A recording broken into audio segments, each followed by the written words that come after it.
안녕하세요. 안녕하세요. 네.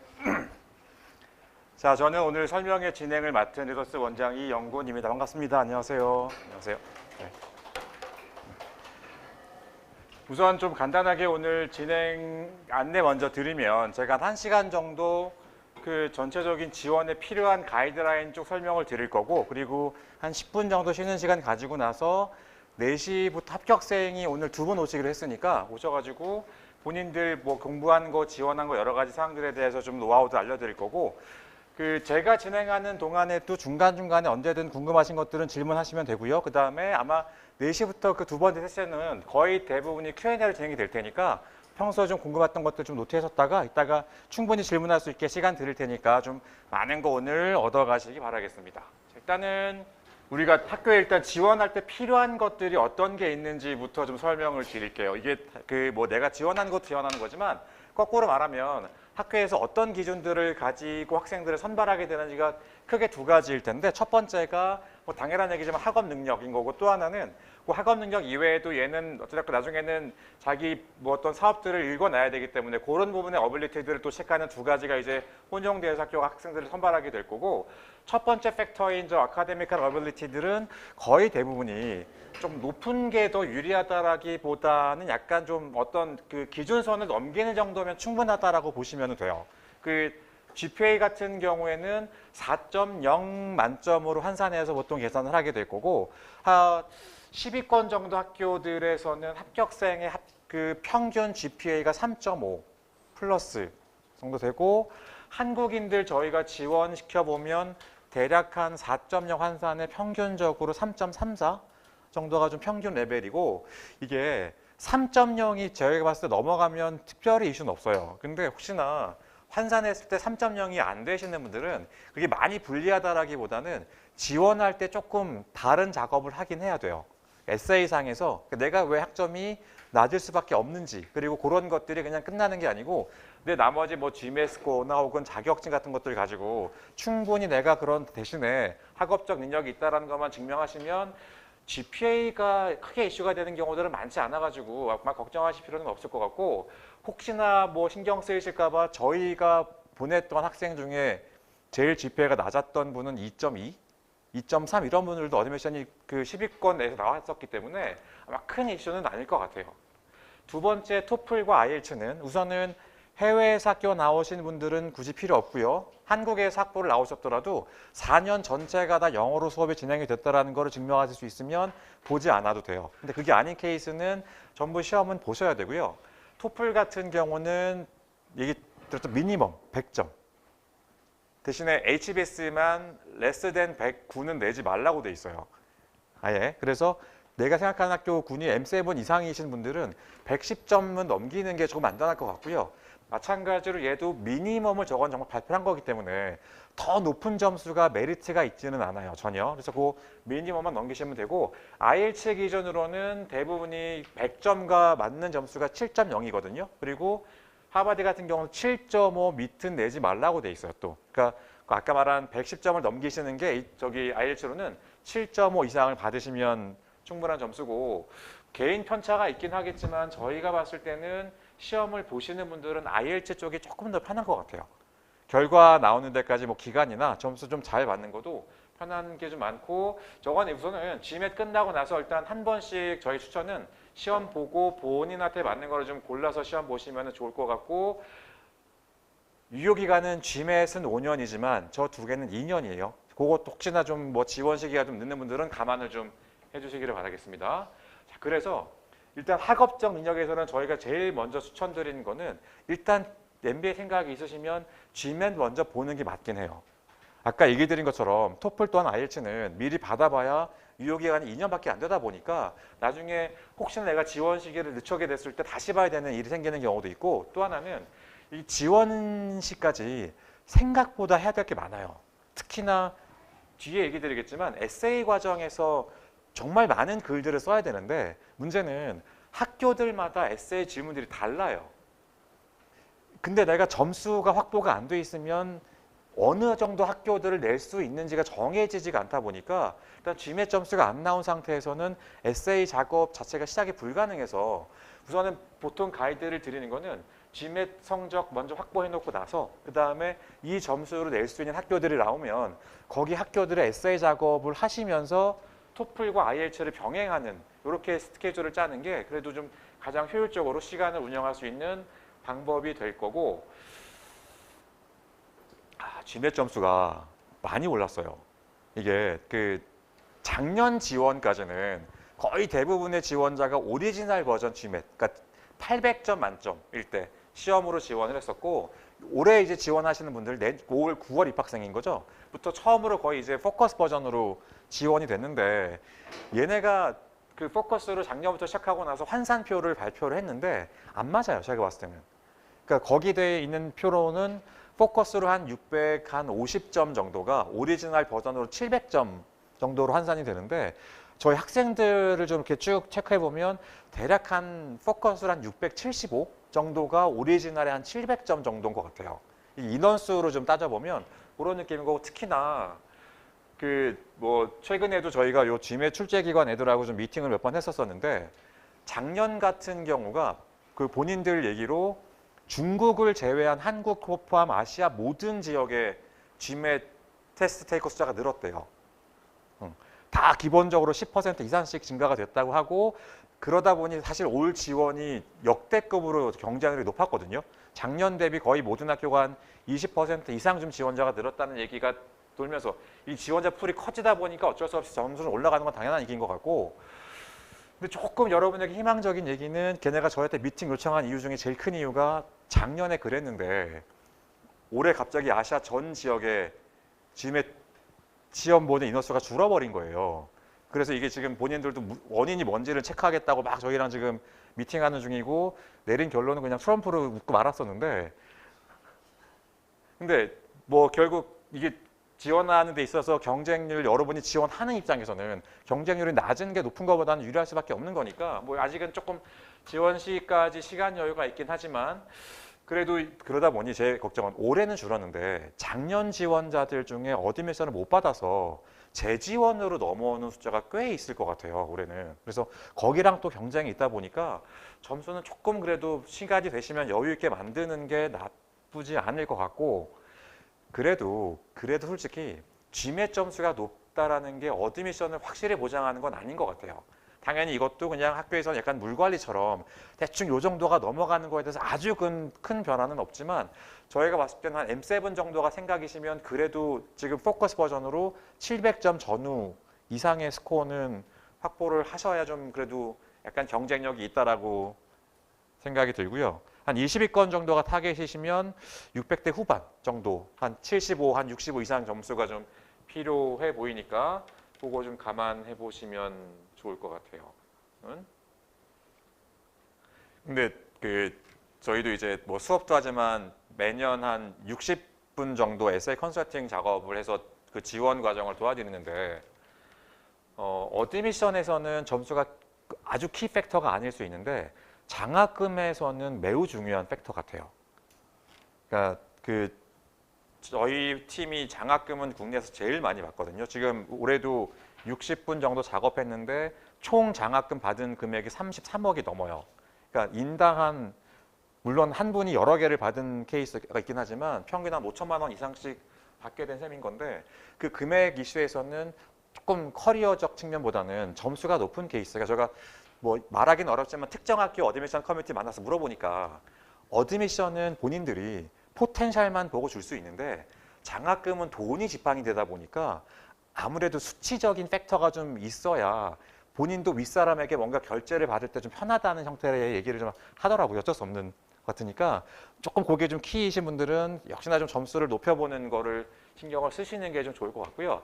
대신에 적이 너무 몰두하느라 이 뒤가 망가지면 안 돼요. 이게 어드미션은 모든 팩터들이 다 고려가 되다 보니까 끝까지 점수 들고 있기보다는 최소한 에세이 그 아래쪽에 이제 그 지원 작업에 필요한 시간이 저희가 보면 라운드 1에는 한 2개월, 이게 좀 달라지는 게 라운드 1과 라운드 2를 분할해서 지원할 수 있는 분이 있고, 점수가 늦게 나와가지고 라운드 2에 다 몰빵을 해야 되는 케이스가 있을 텐데, 라운드 2에 다 몰빵을 해야 되면 아무래도 한 번에 지원해야 되는 학교 개수가 늘다 보니까 SI에 들어가야 될 시간이 더 길 수밖에 없어요. 그래서 그런 케이스는 라운드 2가 보통 1월 달에 시작이니 한 3개월 정도는 시간 투자를 하셔야 된다고 봐야 될 것 같고, 그럼 한 9월 말 정도까지가 라운드 2 기준에는 GMAT에 좀 그래도 신경을 쓸 수 있는 시기가 될 거고, 라운드 1과 좀 병행해서 지원이시면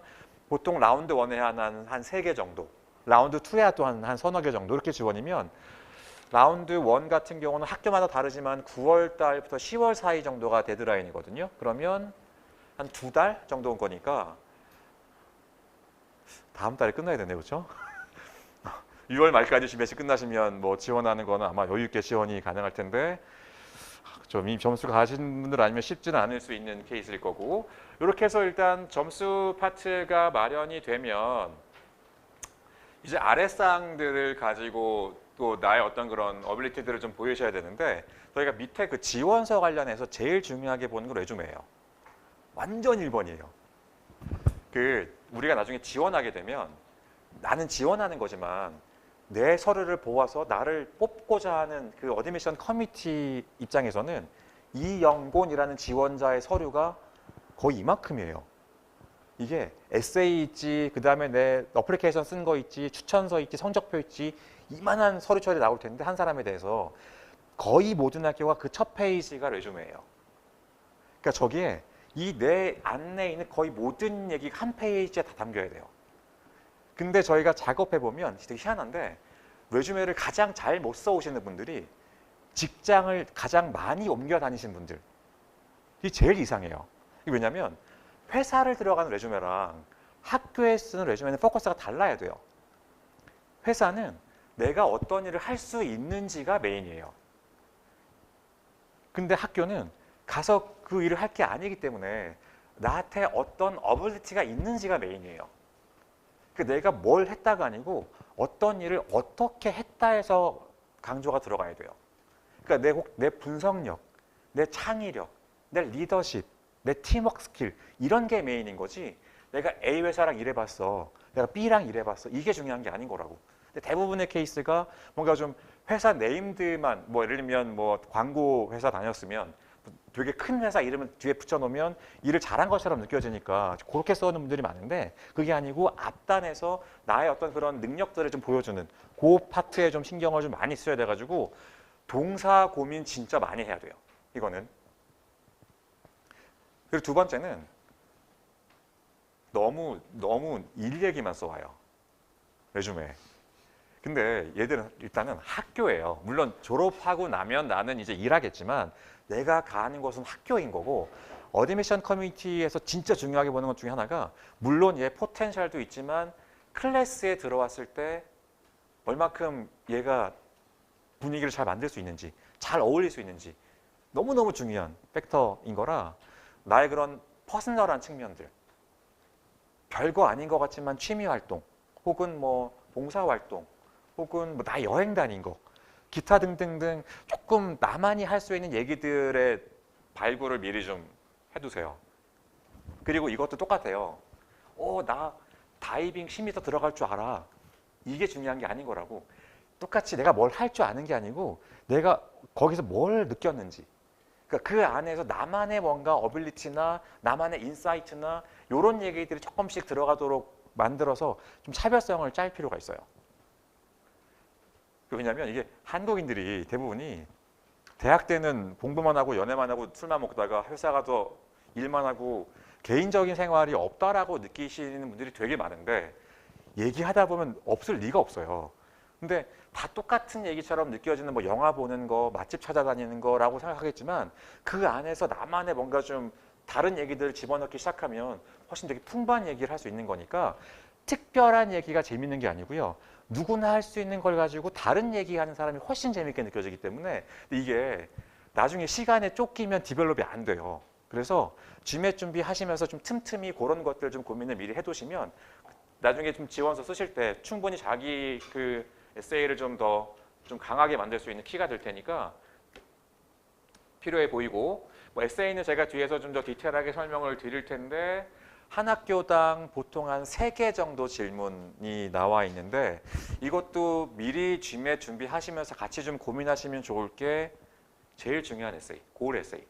내가 MBA 왜 가야 되는지에 대한 얘기. 너무너무 당황스러울 만큼 학생들 만나보면 골이 없어요. 본인도 있다고 느끼겠지만 대부분이 생각하는 골은 누구나 말할 수 있는 골일 때가 많아요. 나는 커리어를 체인지해야 되는데 그냥은 안 되니까 MBA 가려고요. 혹은 나는 C레벨 가고 싶은데 많이 배워야 되니까 가려고요. 이거는 골이 아니에요. 당연한 얘기를 하는 거고. 그러니까 이게 내가 써야 되는 이유를 써야 되는 게 아니고 걔네가 재미를 느낄 만한 얘기들을 내 얘기로 써야 되는데 이게 조금 너무 추상적이거나 너무 일반적인 얘기가 들어올 때가 많아가지고 이 파트도 조금 미리 좀 많은 고민들을 좀 해보실 필요가 있어요. 그러니까 내가 C레벨을 가는 게 문제가 아니고요. 가서 뭘 바꿀 건지, 어떤 변화를 만들 건지. 이렇게 말하면 제가 C 돼가지고 직원들 이렇게 뭔가 수직적 관계 없애고 너 또 당연한 얘기 써오는 분들 되게 많은데 그거 안 된다고. 그러니까 나만의 방향성이나 나만의 비전 같은 것들이 녹아나야 되기 때문에 얘는 생각보다는 어렵지 않을 수 있는 게 좀 거의 여러분은 잘 안 보겠지만 매년 여러분 회사에서 그 중장기 계획 같은 거 발표해요. 그리고 여러분 필드에서 해외에서 뭔가 이런 정보들 나오는 게 이렇게 많거든요. 그런 걸 계속 참고하시면서 그 안에서 내 커리어에서 뭔가 좀 꺼내가지고 이렇게 좀 킥 애드하면 좀 재미만할 것들 좀 발굴들을 미리 해놓으셔야 역시나 나중에 조금 점수가 늦게 나오더라도 단기에 좀 임팩트 있는 에세이를 쓸 수 있게 되니까 그거 좀 부탁을 드리고 가능하면 커리어 체인지 쪽으로는 쓰지 않는 게 좋아요. 이게 아까 얘기 드린 것처럼 내 이유가 중요한 게 아니고 걔네들이 나를 뽑아줄 만한 이유를 써야 돼요. 근데 만약에 내가 현재 뱅킹에 있는데 컨설팅을 가고 싶어. 난 가고 싶은 거지. 근데 가고 싶으면 가고 싶다가 아니고 컨설팅을 하는 애보다 내가 훨씬 역량이 뛰어나라는 걸 증명하면 돼요, 사실. 근데 그게 쉽지가 않거든요. 그러다 보니 어쩔 수 없이 내가 나중에는 커리어를 바꾸겠지만 일단 에세이 쓸 때는 내가 있는 필드에서 뭔가 얘기들을 만드는 게 조금 안전하긴 해요. 그리고 반복되는 얘기지만 안전한 줄에 쓰려고 하지 말고 내 뒤에 줄을 만드는 느낌으로 남들이 안 했을 것 같은 얘기들을 조금 계속 좀 찾아놓고 내가 좀 유니크하게 보이는 것들을 좀 발굴을 많이 해두시기를 추천을 드리고요. 마지막에 뭐 뒤에 또 디테일하게 하겠지만 추천서 같은 경우는 대부분의 학교가 한 분 혹은 두 분의 추천서를 요구해요. 거의 모든 학교에서 기본 깔고 있는 거는 교수 추천서는 안 했으면 좋겠다. 그 다음에 가능하면 현재 너의 보스에게 받아왔으면 좋겠다. 그리고 최근에 이제 등장하기 시작한 게 네 추천인이 우리 과정 나왔니? 를 묻는 학교들이 좀 늘고 있어요. 그러니까 그러다 보니 이걸 원래 없던 질문인데 물어본다는 거는 그래도 요만큼이라도 조금은 보겠다는 의지가 숨어 있어 보여서 물론 나랑 일을 안 해본 사람 중에 찾아오는 거는 좋지 않은 거겠지만 내가 받을 수 있는 풀들 중에 혹시 그런 분이 있으면 그 내가 좀 타겟하는 학교 분에게 받는 거는 뭐 조금이라도 플러스가 될 것 같긴 해요. 근데 생각보다 추천서가 디테일해요. 이게 추천서가 그냥 쭉 쓰는 게 아니고 안에 질문이 많아요. 그래가지고 나 누군데 뭐 얘 좋은 앤데로 쓰면 안 되고요. 그 질문 하나하나마다 사실 가장 좋은 추천서는 케이스로 증명해야 돼요. 그러니까 얘는 좋은 리더야가 아니고 얘랑 나랑 일을 했는데 얘가 이렇게 저렇게 했어. 그것만 읽어도 리더십이 느껴지게 써야 이게 되게 좋은 추천서라서 같이 일을 안 해본 분들은 좋은 추천서를 쓸 수가 없어요. 그리고 학교에서도 계속 얘기하는 게 야, 높은 레벨 필요 없어. 너랑 정말 많이 일해가지고 너를 잘 아는 사람에게 받아왔으면 좋겠어. 가 메인 보이스예요. 근데 이제 물론 여러분이 내가 회사 스폰서이기 때문에 공개하고 지원하는 분들은 가능하겠지만 혼자 그냥 몰래 지원하시는 분들은 상세하게 받기가 어려운 케이스는 학교도 충분히 이해해줘요. 그래서 그런 경우는 나중에 에세이 쓸 때 옵셔널 에세이에다가 우리는 받을 만한 분위기가 아니야. 그래서 내가 위에 보스한테 못 받고 예전 보스 혹은 뭐 옆 팀장 혹은 우리 파트너에서 받았어. 라고 해도 충분히 이해는 해주니까 꼭 뭐 보스에게 받지 못하는 거에 대해서 걱정하실 필요는 없습니다. 그 부분은. 자, 일단 뭐 대략 계략적인 얘기 좀 드렸던 것 같은데 혹시 뭐 궁금하신 거나 여기서는 질문 아직은 괜찮으면 이렇게 해서 지원을 끝내시면 인터뷰는 거의 다 한다고 보시면 돼요. 전부 다. 그리고 일부 유럽 학교들, 인시아드나 LBS 같은 경우는 2번 하는 경우도 많아요. 대부분의 미국 학교들은 한 번 인터뷰가 진행되고 한 30분 정도 인터뷰는 진행이 되고요. 한국 시장이 꽤 큰 시장이기 때문에 이게 입학 시즌이 되면 좋은 학교들은 어드미션 커미티가 한국에 오는 경우도 굉장히 많아요. 그래서 그렇게 해서 온 친구들하고 하게 되거나 혹은 줌 혹은 한국에 있는 졸업생들하고도 하게 되는 케이스가 꽤 있고 대략 경쟁률이 한 2대1에서 3대1 정도 되는 것 같아요. 그러니까 얘네가 그 매년 이제 억셉탑 레이시라고 그래서 지원자 대비 뽑는 인원수 발표되는 거 보면 뭐 H나 S 같은 경우는 한 8%쯤 되거든요. 그러니까 100명 지원하면 8명 정도 뽑는데 그러니까 인터뷰에 100명 지원이면 한 15명, 20명 사이 일단 걸러놓고 거기서 한 8명 정도 뽑는다고 보시면 될 것 같아요. 경쟁률이니까 일단 저기만 들어가도 꽤 확률은 높아지는 편이죠.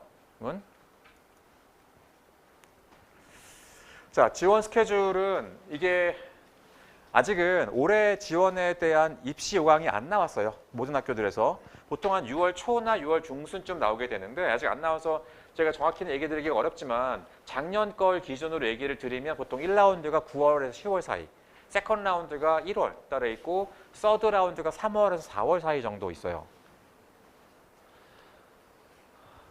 재밌는 게 본인들이 짠 건 아니겠지만 랭킹이 높을수록 날짜가 보통 빨라요.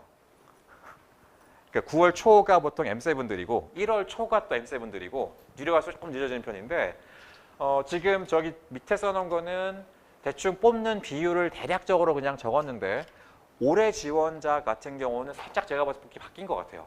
라운드 1과 라운드 2가 좀 달라졌어요. 그게 바뀐 제일 큰 이유가 GMAT 시험이 쉬워졌어요. 오리지널 버전에 비해서 포커스가 좀 쉬워지다 보니까 이게 학생들이 점수가 좀 빨리 나온 거예요. 예전에 비해서 빨리 나와가지고 라운드 1 지원자가 그 전년도에 비해서 월등히 느는 바람에 조금 학교에서도 조금 더 많이 뽑은 듯한 느낌이 들어서 거의 올해는 한 5대5 정도 지금 비율로 보이거든요. 저희 학교 학생들 봐도. 근데 재밌는 게 그러다 보니까 라운드 2는 좀 타이트해졌는데 라운드 3가 되게 재밌었어요. 올해는. 그러니까 이게 라운드 1에 지원자가 많고 학교에서 보기에는 괜찮은 지원자가 많다 보니까 쭉 뽑아놨는데 이게 중복 지원이 가능하니까 걔네가 세컨드 라운드에 어딘가 또 지원해서 붙으면서 학교를 빼버린 거예요. 근데 이제 얘네들은 채우긴 채워야 되니까 서드에 생각보다 조금 인원수가 선발이 됐었거든요. 이게 상당히 알긴 너무 어려운 지나고 나니 좀 그런 케이스이긴 하지만 올해 또 어떻게 일이 벌어질지는 모르겠고요. 그 가장 뭐 기본적인 사항이지만 동일한 학교는 3개 라운드 중에 한 번만 지원이 가능합니다. 그러니까 1라운드에 지원에 떨어진 거는 2라운드에 지원이 안 되고요. 라운드 1에 A 학교를 붙었을 때 라운드 2에 B 학교를 지원하는 거는 가능해요. 당연히. 그리고 이게 서드 라운드는 사실상 저희가 보기에는 그 학교에서 분배해 놓은 슬롯은 없다라고 보시는 게 맞을 것 같아요.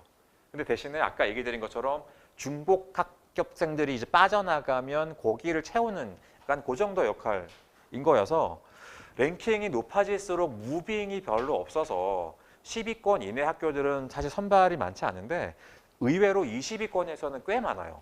생각보다. 그래서 나중에 조금 점수가 많이 늦게 나왔을 경우에 만약에 내 타겟이 한 20위권 정도면 서드 굳이 넘길 거 없이 지원해 보시는 거 저는 강력히 추천을 좀 드립니다. 내용은. 아직 뭐 올해 다 발표한 건 아니어서 좀 봐야 되겠지만 한국인 선발 인원수는 생각보다 많아요. 그러니까 뭐 가장 적은 학교는 스탠포드가 워낙에 클래스 작다 보니까 거기는 매년 한 2명에서 많을 때가 한 5명 요 사이 정도 거고 하버드가 한 10명 정도 뽑고요. 콜롬비아는 이제 한 30명 가까이 뽑아요, 매년. 시카고도 한 20명, 워튼도 매년 한 20명 이상씩 뽑고 켈로그도 마찬가지고.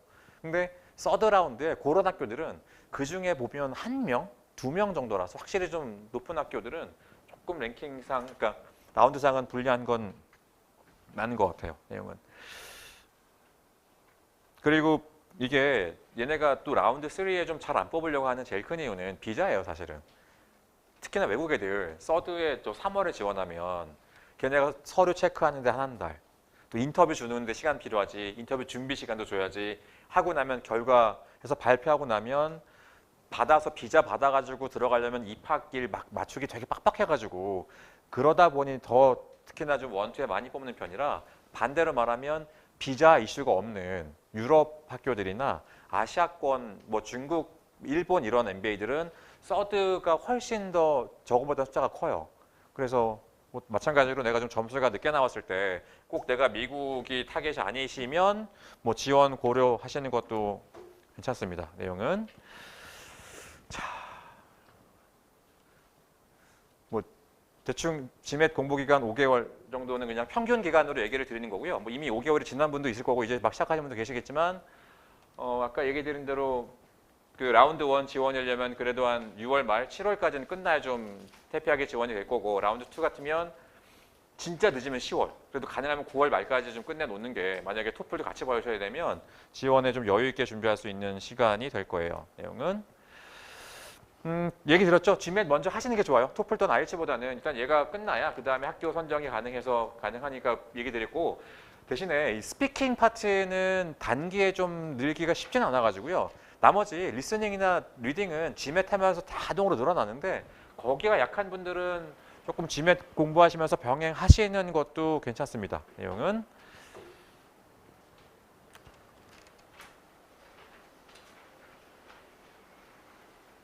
뭐 다른 거는 뭐 특별히 이슈 없을 것 같고, 시험은 GMAT 시험은 매일 있어요. 매일 시험 볼 수 있고 월부터 토까지 시험 보실 수 있고, 뭐 집에서도 볼 수 있는 옵션도 있으니까 뭐 시험 보는 게 어렵지는 않을 거고, 아직 시험 안 보신 분들이면 제발 부탁, 여권 좀 매달 한 3-4분씩 시험장 갔다가 돌아온 분들, 1번 여권 안 가져간 케이스, 2번 유효기간 지난 거 가져가는 분들, 3번 여권을 가져갔는데 그 얘네가 제일 걱정하는 게 문제 유출. 그래가지고 전자기기에 대해서 엄청나게 타이트하게 볼 때가 많아요. 쉬는 시간에 휴대폰 꺼내다가 쫓겨난 분, 쉬는 시간에 전자담배 잘못 만지다 쫓겨난 분 꽤 많거든요. 그런 거 조금 신경 좀 써주시고, 시험 횟수가 365일, 그러니까 내 첫 시험 기준으로 12개월 동안에 5번 볼 수 있고요. 평생 8회 제한 있었던 거는 저희가 없앴어요. 그거는 기간하고 얘기해서 없어져가지고 이제는 필요 없고, GMAT 성적은 그냥 내가 가장 잘 본 거 하나만 골라서 보내게 돼 있어요. 그러니까 뭐 누적돼서 뭐 낮은 거 학교에서 전혀 알 길 없기 때문에 뭐 낮은 점수 있는 거 신경 쓰실 필요 없고, 그러다 보니까 예전에는 시험장에서 시험을 보고 점수가 마음에 안 들면 캔슬 기능이 있었는데, 지금은 그 기능 자체가 없어졌어요. 그냥 안 보내면 되는 거라서 성적표를. 그래서 뭐 시험 보시고 성적 만드는 것도 크게 부담이 많이 줄어들어서 특히나 더 포커스 버전에서는 보기는 괜찮을 거예요. 시험 보시기 전에 이게 아무리 잘 준비하고 가도 확실히 환경에서 오는 중압감이 너무 커가지고 실력 발휘가 안 되는 케이스 많으니까 꼭 좀 모의고사 많이 보시고, 저희 수업 듣는 분들은 학원에 있는 시스템의 모의고사도 꽤 좋거든요. 그것도 같이 좀 병행해서 좀 여러 번 보고 들어가시는 게 실력 발휘하시기는 유리할 거예요. 자, 일단 뭐 시험 간단하게 얘기 드리면 펀트랑 버벌하고 데이터 3개로 구성되어 있고, 순서는 마음껏 왔다 갔다 변환해서 보실 수 있고요.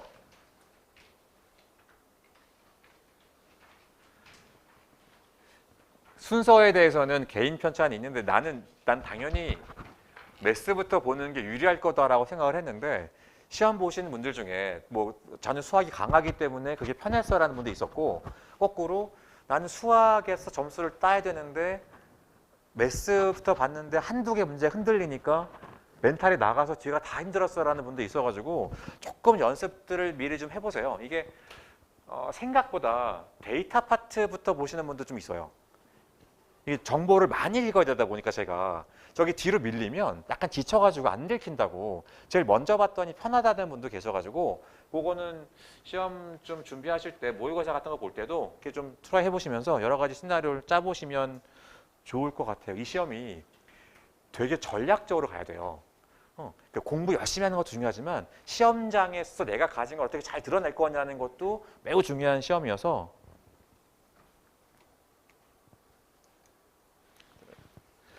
자, 시간은 매스 같은 경우가 21문제 45분, 데이터가 한 20분에 45분, 거의 다 그냥 대략 문제당 한 2분 정도씩 시간이 주어진다고 보시면 될 거고 저희 학생들 기준으로 봤을 때 매스는 한 60, 70%는 시간적으로 문제가 없다고 얘기해요. 대신에 DI나 버벌 같은 경우는 70, 80% 분들이 시간상 문제가 있다고 얘기해요. 그래서 조금 좀 타이트한 것들이 많으니까 뭐 제가 지금 길게 얘기는 어려워서 아주 그냥 간략하게 설명을 좀 드리면 저는 이 세 개의 시험이 사실 추구하는 방향은 동일하다라고 보거든요. 극강의 효율성이에요.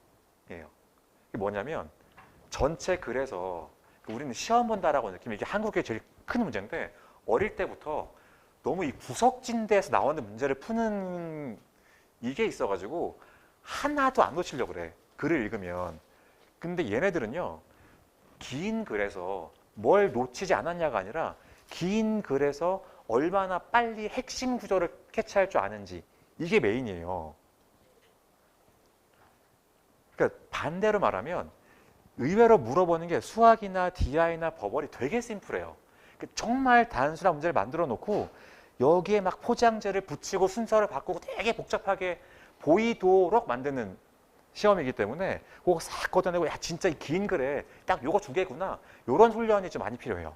그러니까 CR이건 RC건 글을 읽을 때 읽고 나면 이렇게 한 줄로 요약하는 혹은 단락들의 역할이 뭔지 이런 거 좀 쓰는 훈련 많이 해보시면 좀 단기에 어떤 얘네 출제 의도가 어떤 건지 시험의 특성이 뭔지 좀 캐치하기 좀 좋을 거라고 생각이 듭니다.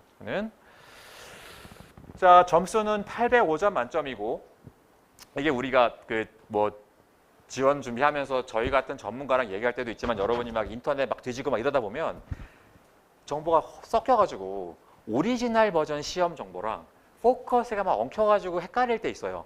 제일 구분 쉬운 거는 오리지널 시험은 점수가 0으로 끝나요. 700, 710 이렇게. 포커스 점수는 다 5로 끝나요. 815, 아까 뭐 805, 795, 605처럼 5로 끝나니까 혹시나 점수 가지고 뭔가 좀 애매할 때는 그렇게 좀 구분하셔도 괜찮을 거예요. 자, 저희가 뭐 드린 표에 보면 그게 환산표라고 드렸는데 아까 잠깐 얘기해 드렸지만 이게 딱 맞는 느낌은 아니어서 그것도 좀 참고는 해주시고 이거는 이미 수업 듣는 분들이 많아서 뭐 필요 없을 것 같긴 한데 일단 처음 오신 분들 계실까 봐 간단하게 얘기 드리면 리더스의 GMS 수업은 매우 심플한 과정이에요. 그냥 그 시작하는 게 이론 정리반이고 그게 끝나고 나면 이제 적중반이라고 부르는 실전반이 연결이 돼 있고 그 우리 수업의 제일 좋은 점은 모든 수업이 다 교차 수강이 가능해요. 그러니까 동일한 예를 들면 이론반 수업이 주중에도 있고 주말에도 있고 온라인에도 똑같은 게 있는데 이거 그냥 이론반 시청하시면 그거를 뭐 주말에 와도 되고 인강으로 들어도 되고 두 개 막 섞어도 되고 가능하게 돼 있으니까 회사 뭐 이렇게 일정상 좀 내가 레귤러리 주말마다 시간 빼기 어려운 분들도 충분히 수업 듣기 어렵지 않게 구성해놨으니 활용해 보시고 저희가 얘기 드리는 거는 이론반이 훨씬 중요해요. 혹시 나는 조금 수학하고 영어 좀 하니까 적중반 와야지는 안 돼요. 이게 시험이 달라요. 이론반이 쉬운 걸 알려주는 게 아니고 거꾸로 시험에 제일 필요한 가장 중요한 코어, 제일 많이 나오는 것들 방향성에 대한 얘기들이 이루어지다 보니까 공부를 잘 하시는 분들도 일단 이론반부터 오히려 수업을 듣기를 좀 추천을 드리고 보통은 일단 직장을 다니시는 분들 기준에 이론반 2달에 적중반 1달에서 3개월 차가 되면 첫 시험 정도 보시는 거를 좀 추천을 드리고 시험 보고 나면 저희 데스크에 요청하시면 뭐 제가 됐건 뭐 다른 분이 됐건 다 이렇게 상담해서 두 번째 시험은 네 첫 시험 성적 요런이 언제쯤 잡는 게 좋겠다거나 그때까지 어떻게 또 준비하면 좋겠다 같은 것들 가이드를 해드리니까 그렇게 해서 일단 두 번째 시험 정도, 세 번째 정도 시험 보시면 될 것 같고요. 보통 제일 많이 보는 횟수가 한 3회에서 4회 정도까지 보시는 분들이 제일 많긴 해요. 지금 시험 보면. 시험은 한 번 보시면 15일이 지나야 그 다음 시험은 볼 수 있게 돼 있으니까 그것도 좀 참고로 보시고요. 뭐 요거는 아까 제가 얘기해 드렸던 이제 그 사항들이고 뭐 학교 순위표랑 이런 거 이제 뒤에 붙여놨으니까 해보시고 MBA 학비가 비싸요. 계속 올라요. 계속 오르는데 재밌는 거는 MBA 학비가 올라가는 속도보다 첫 해 졸업생의 연봉이 더 많이 올라요. 그러니 가시면 커버는 됩니다. 걱정하지 마시고요.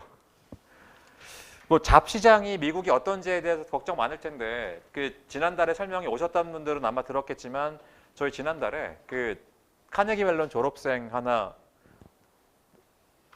작년 졸업생 가장 최근 졸업생 미국에 현재 있는 친구 줌 불러가지고 미팅했었었는데 본인 졸업할 때 카네기 멜론에 한국인 18명 그중에 스폰서로 오신 분들 3명 뺀 15명이 전부 다 현지 취업 다 해가지고 현지에 다 있고 본인도 아마존에 취업해서 지금 시애틀에서 일하고 있다라고 얘기를 한 상태고 이게 가능한 제일 큰 이유는 비자예요. 그러니까 MBA 거의 이제 모든 MBA 과정들이 스템이 대부분 적용이 되거든요. 그래서 OPT가 3년이 주어져요. 그래서 졸업하고 나서 비자 이슈 없이 현지에서 뭐 내가 놀건 취업하건 뭐 하건 3년 동안은 스테이가 가능하다 보니까 회사들에서 쓰기가 부담이 없는 거예요. 그래가지고 물론 이제 그 3년 내에 정식 잡 비자를 받도록 프로세스가 진행이 돼야 되겠지만 그거는 로타리이기 때문에 그거는 뭐 기회를 봐야 되는 거고 어찌됐건 3년 동안 매년 한 번씩 도전해 볼 수 있는 찬스도 생기고 해가지고 생각보다 저희 지금 학생들 체크해 보면 취업률이 나쁘진 않더라고요. 예.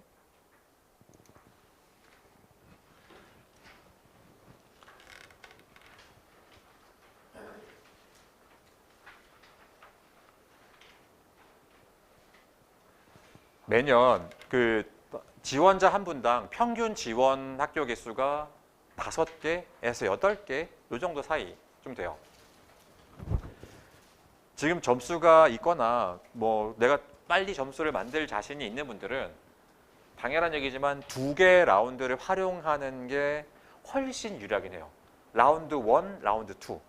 이게 왜냐면 그 에세이도 에세이인데요. 인터뷰는 한 번 해본 거랑 2번 해본 거랑 3번 해본 게 완전 달라요. 퀄리티가.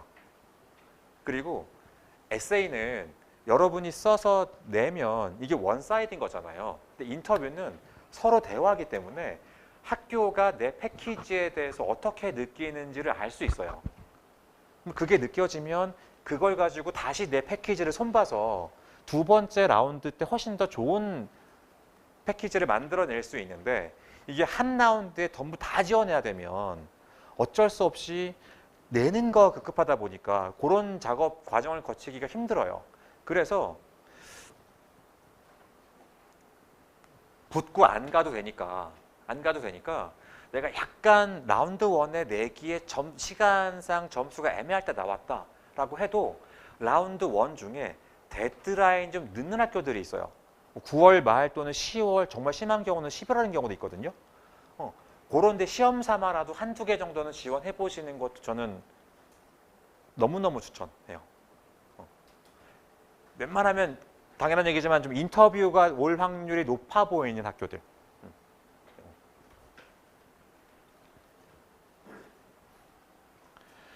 근데 이게 실제로 7, 8개 정도 학교들을 다 내 입맛에 맞게 고르기는 시간상 쉽지는 않은 확률이 높고요. 보통은 한 서너 개 정도 타겟 스쿨 정해서 그 학교들의 이제 에세이 퀘션들에 대한 답을 하다 보면 이 정도의 학교들의 답이 만들어지면 나머지 학교는 요거 좀 조립해서 낼 만한 학교들이 또 한 서너 개 생길 거예요. 그렇게 해서 아까 얘기된 대로 좀 지원을 하게 될 거고 학교 선정은 물론 랭킹으로 그냥 지원하게 되는 경우도 많지만 사실 이게 내가 왜 너희 학교를 가야 하는지를 설득하려면 실제로 그 학교의 특성과 조금 매칭이 맞긴 해야 되거든요. 이게 그냥 막연히 어떤 학교는 파이낸스래, 어떤 데는 뭐 전략이래로 가는 것보다는 그 지역으로 사실 구분해 보시면 조금 더 쉬워요. 그러니까 근처에 어떤 산업들이 있는지, 어떤 회사들이 있는지 생각보다 찾기 쉬운 게 학교 홈페이지 가서 보시면 거의 모든 학교가 졸업생들의 진출 현황표를 다 올려놨어요. 정말 디테일한 곳들은 회사 이름까지 넣어놓은 곳도 상당히 많아요. 그래서 이제 그런 데서 좀 아이디어를 얻어보시면 내가 나중에 하고자 하는 이런 목적에 있어서 이 학교가 좀 매칭이 맞겠구나 안 맞겠구나를 체크하시기는 훨씬 수월하실 거예요. 자, 이제 뭐 아래 라운드 줄이나 이런 것들은 아까 얘기 한번 드렸던 거니까 여기는 뭐 이 정도만 잠깐만 하나만 얘기하면 이게 그 유럽 학교 지원이 만약에 목표시면 이게 뭐 큰 차이는 없지만 미국 지원하고 살짝 방향성이 좀 다른 게요. 훨씬 더 다이버시티에 대한 니드가 커요. 그러니까 미국은 전체 클래스 가운데 절반 이상이 미국인이에요. 그리고 나머지 이렇게 쭉 보면 유럽 학교들은 모든 학교들이 한 나라가 20%가 넘는 경우가 없어요. 다 요만요만한 구성으로 만들어졌기 때문에 진짜 내 어빌리티가 뛰어나 이상으로 나는 다양성에 대한 포용력이 있고 너무 그런 거에 대해서 내가 애드밸 할 게 많아. 이런 거에 대한 어필링이 잘 먹히는 게 유럽이니까 거기가 좀 타겟이면 그런 좀 본인 소재들 중에서 디벨롭 할 수 있는 것들 찾아보시기를 추천을 드립니다. 자, 인시아드 에세이를 제가 들고 왔는데 이거를 들고 온 이유는 얘네가 질문이 제일 많아요. 그러니까 왼쪽에 보면 제가 다가 아니고요. 저쪽 따로 이쪽 따로 해서 인시아드 한 학교만 지원하려고 해도 에세이를 거의 한 8개 가까이 써야 돼요. 생각보다 근데 얘기했지만 웬만한 딴 학교 질문들에 그냥 대충 들어가는 건 다 있어가지고 여러분이 좀 짐에 준비한 짬짬이 아이디어 체크할 때 물론 제일 좋기로는 내가 가고 싶은 학교 거 하나 뽑아가지고 하면 제일 좋겠지만 요거 이렇게 대답 준비하다 보면 웬만한 거 다 나올 테니까 그렇게 한번 해보시라고 요거 드렸고요. 최근에 학교들에서 많이 넣는 거 이거 비디오 에세이. 그러니까 저거 같아. 이게 인터뷰를 어드미션 커뮤니티가 혼자 다 할 수가 없으니까 동문들하고 막 재학생들하고 시키다 보니까 신뢰가 안 가는 거야. 그래서 대신에 이 비디오 에세이의 목적은 여태까지 걔네들 얘기로는 어찌됐건 여기에 이게 거의 토플 스피킹 비슷해요. 주제 주고 한 10초, 15초 고민하고 대답하기 이런 경우들이 많아가지고 뭔가 뎁스 있는 것보다는 그냥 커뮤니케이션에 대해서 좀 원활하게 될 수 있으면 특별하게 문제 삼지는 않는 것 같고요. 이 비디오 에세이도 자체 프로그램을 돌리는 것도 있지만 가장 많은 학교들이 카이라, KIRA라고 카이라라는 회사 프로그램을 따다가 그냥 활용하고 있어서 많이 걱정되시는 분들은 미리 거기 들어가서 좀 거기 샘플도 있어요. 연습할 수 있게 돼 있는 게 좀 있으니까 그런 거 좀 준비해 보셔도 괜찮을 것 같아요. 자, 밑에 학교들마다 옵셔널 에세이 있거든요. 저거는 내가 예를 들면 지금 지원해야 되는데 경력 갭이 있거나 아까 말한 대로 학점이 낮거나 혹은 상사에게 추천서 받을 수 없거나 이런 거 이제 다 변명할 수 있는 구간들 나와 있으니까 뭐 필요하시면 작성해 보시고 커리어는 지원 시에는 가능하면 회사에 소속돼 있는 게 낫긴 해요.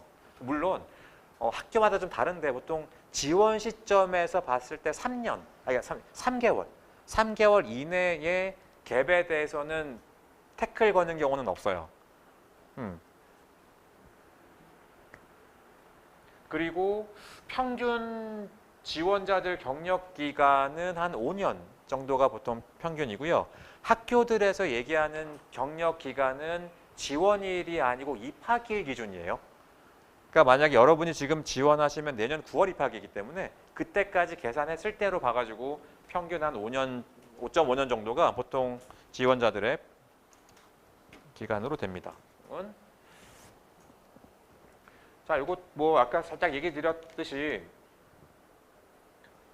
에세이 다른 거보다도 일단 골에서 내가 어디 가야 되겠다가 아니고 왜 거기서 뭘 할 수 있는지에 대한 부분들 디벨롭을 시켜보시고, 마찬가지 케이스로 학교들에서 일단 쉽게 얘기하면 에세이 3개, 골, 그 다음에 뭐 리더십, 그 다음에 퍼스널, 요 정도 3개 정도 묻는 곳들이 많은데, 그 리더십이건 퍼스널이건 그런 케이스 에세이도 케이스를 큰 걸 가져오는 건 아무 의미가 없어요.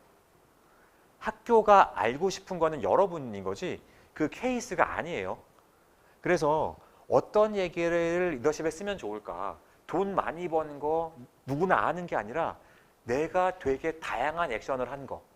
그러니까 내 액션이 많이 들어간 것들을 골라내는 게 훨씬 더 매력적이에요. 저는.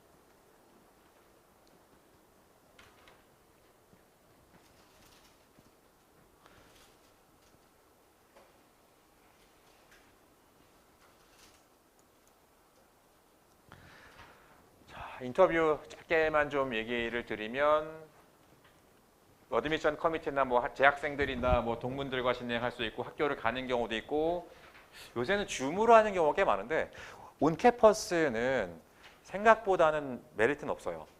그러니까 학교에서 야 왔으니까 너무 우리 학교에 대해서 애정이 많구나, 너에 대해서 좀 더 페이버를 줄게 같은 경우는 특히나 대도시인 학교들은 택도 없는 얘기인 거고, 약간 지역이 외진 곳들은 조금 먹히긴 해요.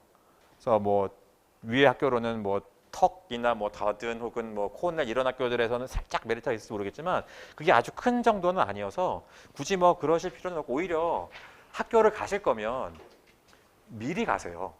왜냐하면 저 시즌에 정말 인터뷰만 하고 와야 되는데 미리 좀 가면, 조금 여유 있을 때 가면 에드컴과 만날 수 있는 찬스가 생길 수도 있고 수업도 들어볼 수 있고 여러 가지 것도 하고 와서 내 에세이에 그런 걸 녹여낼 수 있어가지고 그게 낫지 굳이 무리해서 인터뷰하러 가실 필요는 없을 것 같고요. 이게 인터뷰는 내가 상대방을 고를 수 있는 찬스를 주는 경우도 있거든요. 슬롯들을 줘가지고. 당연한 얘기지만 고를 수 있으면 무조건 어드미션 커미티가 유리해요. 당연한 얘기로. 왜냐면 쟤는 본인이 결정권이 있는 애인 거고, 동문들과 재학생은 어찌됐건 얘는 너무 좋은 애야 라고 써서 올려줘도 얘가 결정을 하는 거기 때문에 파이널리. 그래서 연결하면 이게 근데 대부분이 어드미션 커뮤니티가 많지 않다 보니까 재학생 또는 동문들과 하게 될 때가 많아서, 그런 경우에는 1번 절대로 대답을 길게 하시면 안 돼요. 이게 그 동문이나 재학생이 보고서를 위에 올릴 때 내가 이영권을 만났어, 얜 좋은 애였어, 점수 5점, 이게 아니에요. 나는 얘한테 1번으로 이런 질문을 했어, 그랬더니 얘가 이렇게 답했어, 점수 5점. 2번은 이런 질문을 했어, 얘가 이렇게 답했어, 점수 4점. 이렇거든요. 그러니까 내가 했던 대답들에 대한 요약본을 거의 대부분 쓰게 돼 있어요. 근데 내 얘기가 너무 장황해서 이게 듣는 사람이 정리가 안 되면 거기 약간 뭉개질 때가 많아가지고, 가능하면 2분, 3분 내로 끊을 수 있도록 답변은. 그리고 어쩔 수 없이 답이 길어졌을 때는 끝에 꼭 서머라이즈는, 혹은 그 찬스마저 놓쳤으면 인터뷰 끝나고 나서 꼭 써야 되는 땡큐 레터. 오늘 너무 고마웠고 좋은 시간이었고 가서 보자, 이런 형식적이지만 그거 쓸 때 내가 아까 답할 때 아쉬웠던, 혹은 그거 좀 살짝 정리해가지고 주는 거 정도 나쁘지 않으니까 이렇게 활용해 보시기를 바라고, 뭐 이제 한참 뒤 얘기일 테니까 그때까지 기억하기 바라는 딱 하나는, 인터뷰는 대답이 아니고 대화예요. 계속 대화해야 돼요. 그러니까 대부분 자세가 물어보세요. 답할 준비가 돼 있어요. 이거 아니야. 나도 학교를 고른다고 생각하세요. 걔도 날 고르는 거지만, 그래서 나도 훨씬 적극적으로 물어보고 질문하고 해야 돼요. 서로. 그게 그 학교에서 느끼기에도 얘는 충분히 우리 학교에 대해서 많이 서칭도 돼 있고 되게 적극적이고 이런 태도가 들어와서도 훨씬 더 좀 좋은 지원자처럼 보이게 되는 키가 될 테니까 대답 아니고 대화 이거만 좀. 자, 이건 뭐 나중에 가서 보시면 될 거고 저희 수업 말고도 이런 뭐 인터뷰나 뭐 혹은 앞에 얘기했던 에세이나 이런 것들 쭉 그 컨설팅 패키지가 돼 있어서 올해도 이제 이번 주부터 이게 오픈돼서 시작을 할 계획이고요. 아까 얘기 드렸지만 작년에는 한 60분 정도 작업했고 불합격 나오신 분도 있어요. 한 5% 정도는 뭐 저희가 안 됐지만 뭐 거꾸로 말하면 95% 이상 어드미션을 만들어냈고 뭐 총액 장학금도 33억이 넘어갈 만큼 뭐 매해 압도적인 결과들을 만들어내니까 혹시나 관심 있으신 분들은 전화 혹은 문의해 보시면 답변 나중에 드릴게요. 요거 앞에 잠깐 살짝 얘기했던 건데 혹시나 뭐 추가로 정보 필요하실까 봐 모든 미국 과정은 졸업하면 1년 OPT는 다 주어져요. 다 주어지는데 이게 MBA는 워낙에 몸값이 비싸다 보니까 회사들이 1년만 가지고는 채용하기 불안하거든요. 근데 밑에 있는 것처럼 뭐 사이언스나 엔지니어링, 테크 이런 파트의 그 전공을 졸업하면 그게 1년이 아니고 2년 추가돼서 3년 동안 OPT가 주어지는데 그 MBA 정말 거의 모든 학교들이 다 이거 지금 도입해 있고 가면 다 되는 경우도 있고요. 특정 수업을 들어야만 해당이 되는 경우도 있으니까 그거는 나중에 지원하는 학교들 한번 체크해 보시고 근데 이게 학교가 우리 할게 너네 해 이게 아니고요. 저거 하려면 안에 뭐 센터도 짓고 되게 많은 준비들을 해야 돼요. 그래서 반대로 말하면 내가 지원할 때 나도 이런 거에 대해서 왜냐면 학교가 워낙 저희 관심이 많다 보니까 애드 밸류할 게 꽤 있어. 같은 거를 좀 드러내시는 거는 좋은 것 같아요. 그러니까 레주메를 쓰거나 에세이를 쓸 때 데이터에 대한 얘기, 숫자에 대한 얘기 이런 것들에 대해서 나는 실제로 많이 만져봤고 조금 더 내가 가진 것보다 좀 더 부풀리도 관계없으니까 내가 좀 인사이트가 있거나 이런 거를 좀 어필링 해보시면 그래도 다른 지원자들에 비해서 경쟁력이 더 있지 않을까 싶어요. 자, 요거는 여러분은 상관이 없을 텐데 왜 들고 왔냐면 디퍼드 MBA가 이 뭐냐면 MBA는 아까 저희가 왜 경력이 기본 3년이 보통 필요하다고 얘기 드렸는데 얘는 경력 없이 가는 거예요. 대신에 4학년 때 지원 가능해요. 그럼 붙고 나서 입학을 디퍼하는 거예요. 일단 붙고 그냥 어디든 가서 2년, 3년 일하다가 너 오고 싶을 때 온다고 하면 우리가 그냥 넣어줄게. 이거거든요. 이게 원래는 하버드랑 예일 두 군데만 하던 건데 지금은 한 20개 정도 학교에서 저거를 운영을 하고 있고 내가 이걸 왜 갖고 왔냐면 학교가 우리가 왜 이거 하는 줄 알아? 를 얘기한 게 있어요. 1번 경쟁력이 뛰어난 애들을 미리 뽑으려고 2번 레귤러만 뽑았더니 너무 티피컬한 애들만 오더라고. 뱅킹, 컨설팅 다 그런 괜찮은 커리어 가진 애들만 와. 근데 MBA는 나중에 어떤 산업이 어떻게 클지 모르기 때문에 우리는 다양한 산업에 대한 다 뭔가 좀 인사이트가 필요한데 그러니 디퍼드는 또 관계없어. 그냥 붙었잖아 이미. 뭘 해도 돼. 놀아도 되고 창업해도 되고 아무거나 하다가 와. 클래스에 되게 다양성을 좀 만들고 싶어서 하는 목적도 되게 커. 자, 이 얘기가 여러분에게 의미가 있길 바래요. 뭐냐면 대부분이 나는 산업이 조금 메인이 아닌데 혹은 우리 회사는 약간 약한 회사인데 나는 불리하지 않을까? 그렇지 않을 수 있어요. 훨씬 그런 거에서 나만이 줄 수 있는 어떤 그런 가치나 이런 것들을 좀 부각을 시키시면 학교들은 그런 좀 새로운 것들 혹은 약간 좀 외진 것들에 대한 계속 좀 갈망이 있기 때문에 충분히 경쟁력 있게 만들어낼 수 있으니까 너무 내가 아닌 내가 약하다고 좀 내가 강한 사람인 것처럼 보이는 것보다는 내가 갖고 있는 거를 잘 좀 드러내고 강력하게 좀 어필할 수 있도록 뭐 패키지를 구성해 보시면 훨씬 좋을 거예요. 여기 아까 뭐 제가 얘기 드린 여러분이 아는 좋은 학교는 다 들어가 있다고 보시면 됩니다. 이거는 현재 스템 디그리를 부여하는 학교들 쭉 리스트 뒤에 붙여놨고요. 그리고 이거 거의 매일 바뀌어요. 계속 더 늘어났기 때문에 지원하실 때는 그 지원하는 그 시점에서 학교 홈페이지 가서 이게 지금 해당이 되는지 꼭 체크해 보시기를 바랍니다. 자, 저희 맨 뒤에다가 저희 올해 지원한 분들하고 작년 지원자분들 저희랑 같이 작업했던 분들에 대한 결과표 쭉 붙여놨으니까 대충 요 정도 점수에 요 정도 백그라운드에 뭐 이 정도 결과가 나오는구나에 그냥 정확한 바로미터까지는 안 되겠지만 좀 참고하실 수 있도록 드렸으니까 그것도 보시면은 괜찮을 것 같아요. 자, 뭐 제 얘기는 요 정도 해서 마무리를 지을 거고요.